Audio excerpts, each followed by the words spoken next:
Fala, seus apocalípticos, como que vocês estão? Tudo bom? Hoje, agora o segundo vídeo, parte 2 das perguntas que vocês vivem me mandando no Instagram. Então, se você quer saber mais sobre aquela monte de pergunta que vocês mandam nas caixinhas, fica depois da vinheta que hoje tem mais pergunta.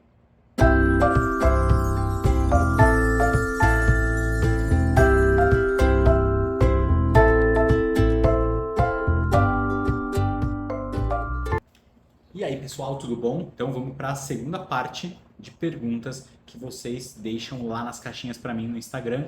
Então, se você não me segue, tá aqui o endereço, me segue lá, porque eu deixo sempre as caixinhas abertas, vocês mandam as perguntas e aí eu venho aqui e gravo para vocês, tá bom? Então, vamos lá para a primeira pergunta, eu vou deixar aqui na caixinha, ó. O que fazer quando a faculdade acabar? Isso é um grande problema, né? Porque geralmente algumas pessoas já têm estágio na faculdade e aí já segue no estágio, já é contratado no melhor dos mundos e vida que segue. Ou ainda você vai acabar se direcionando para a área que você mais gosta e aí na hora que você vai se direcionar para a área que você mais gosta, você tem que tentar se aperfeiçoar mais naquilo. Então o ideal é você fazer pós-graduações, cursos e tudo mais, fazer um currículo interessante, mas para isso eu acho que o grande ponto não é nem o que fazer depois da faculdade. Eu acho que a melhor resposta é o que fazer durante a faculdade. E aí muita gente fica nessa de, eu quero arrumar um estágio, mas os estágios da maioria são não remunerados, então eu não vou ficar trabalhando de graça. É um pensamento que muita gente tem. E assim, eu sei que é complicado, eu sei que não é todo mundo que consegue, mas tentem arrumar um estágio em que for um dia na semana, 2 dias na semana. Pede para acompanhar, às vezes, um profissional ou outro em algum lugar, num laboratório, numa clínica, num hospital, enfim, para vocês terem uma vivência já para colocar no currículo. Eu sei que é difícil, muita gente trabalha de manhã e paga para pagar a faculdade à noite, é aquela correria, mas acho que nesse momento da faculdade é o momento que a gente tem que plantar. Então, abre mão do final de semana, abre mão daquela balada que eu sei que vocês querem ir, e aí deixa para fazer isso mais para frente. E aí agora nesse momento, pega, faz estágio, vai atrás de acompanhar os profissionais, tudo isso para vocês terem aí uma bagagenzinha para colocar no currículo, para depois ter como lá na frente comprovar isso e ter uma chance maior de aumentar aí, de conseguir um emprego, ok? Então vamos para a próxima pergunta aqui agora. Quais são os primordiais cursos para conseguir entrar na estética? Então isso é uma coisa que eu vivo falando para os meus alunos. Eu acho que existem 4 cursos que eles são os de entrada, e óbvio que depois você vai sentir o que você vai querer fazer da vida, quais áreas que você gosta, o que você não gosta, o que você quer se aperfeiçoar, e aí sim você ir melhorando, né, focado na área que você quer. Então eu acho que toxina, preenchimento, bioestimulador e fios de PDO são os 4 que são base para todos os outros.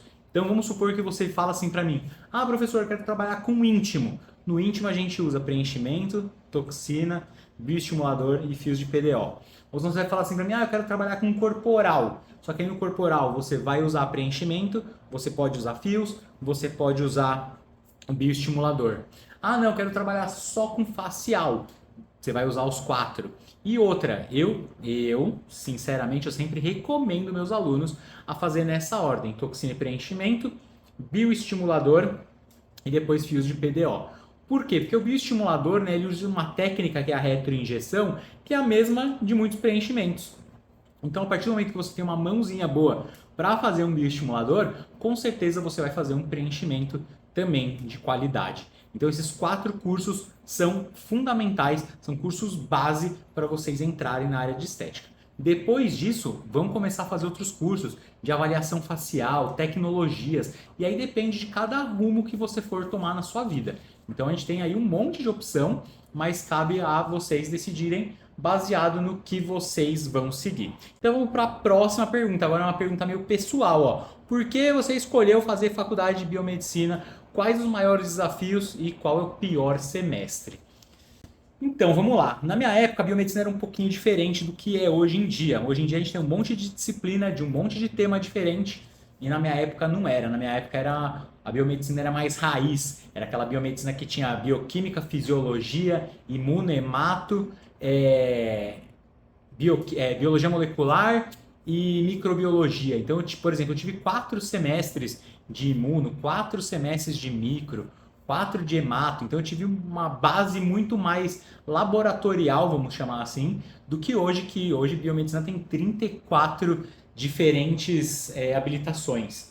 Então a gente tem aí hoje uma biomedicina um pouco diferente do que a gente tinha antes. Hoje em dia está um pouquinho diferente tudo isso. Pausei o vídeo aqui porque eu estou gravando no trabalho. Então vamos lá. Então a minha base da biomedicina era uma base muito mais laboratorial do que hoje.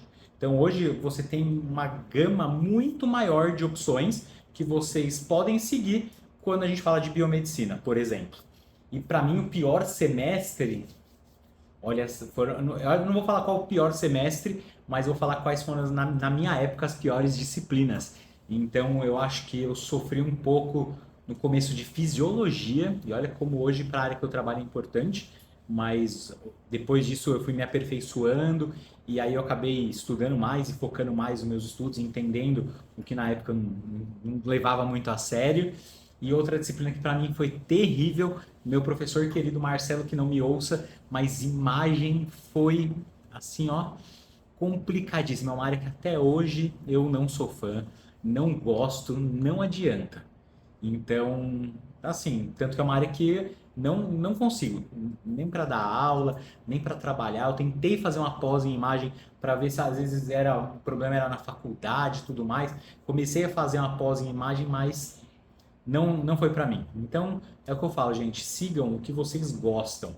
Não façam pensando no que dá dinheiro, porque na minha época imagem era um negócio que dava muito dinheiro, porque não tinha profissional, até hoje, na verdade, né? É uma área que tem sempre busca de profissionais. Na minha época não tinha profissional, então muita gente que trabalhou, que estudou comigo, acabou indo para essa área, se deu super bem, hoje está super feliz, mas é uma coisa que eu particularmente não gostei. Então sigam o que vocês gostam, porque a partir do momento que você faz o que você gosta, a chance de você se tornar um profissional melhor é muito maior. Por isso que eu parti para a área acadêmica e eu acho que minhas aulas são bem legais. Então, eu acho que cada um acaba se encaixando no que gosta e faz aquilo que gosta por amor e acaba fazendo bem feito. Vamos para mais uma rapidinha aqui, ó. Por que quando fazemos agora uma pergunta bem técnica, ó. Por que quando fazemos a coleta de sexagem fetal, o homem não pode ficar nem perto?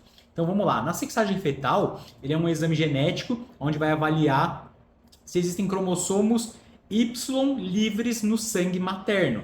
Então a ideia do exame é verificar se no sangue da mãe já existe algum cromossomo Y perdido, que é do bebê, e aí se for encontrado, então significa que a mãe está grávida de um menino. Então bem a grosso modo, tá, gente? Se vocês quiserem depois, eu vou deixar a caixinha lá no meu Instagram, vocês colocam lá que vocês querem um vídeo mais aprofundado sobre isso, e aí eu gravo para vocês. Mas a ideia é basicamente essa. Então, se um homem faz a coleta ou participa do processo, se sem querer acontece uma contaminação, por menor que for, caiu uma célula lá dentro. Então já esse cromossomo Y pode estar em evidência. Então não é recomendado que o homem participe desse momento exatamente por conta disso. Então mulher XX, homem XY, e aí a ideia é que você busque no sangue materno esse cromossominho Y e aí resolve o problema. Se for identificado, mãe de menina. Se não for identificado, em teoria, mãe de menina. Como eu falei para vocês, existem outras peculiaridades, eu estou falando aqui para vocês bem a grosso modo, mas se vocês quiserem um vídeo mais aprofundado sobre isso, manda aí que eu gravo para vocês. E para finalizar, agora uma pergunta técnica da parte de estética, preenchimento de olheiras abaixo do músculo. Então vamos lá, primeira coisa, quando a gente fala de preenchimento de olheira, é entender se o paciente ele tem real indicação para fazer o preenchimento. Por que isso? Porque o ácido hialurônico, ele puxa água. Se você colocar numa região aonde está flácido e aquele produto puxa água, existe uma certa tendência a ter esse acúmulo do líquido e aí pode formar bolsa no paciente. Então, qual é a recomendação nesses casos? É a gente estimular a região, aumentar ali a quantidade de colágeno, melhorar o aspecto de flacidez da olheira, para daí sim você pensar futuramente, se necessário, fazer o preenchimento.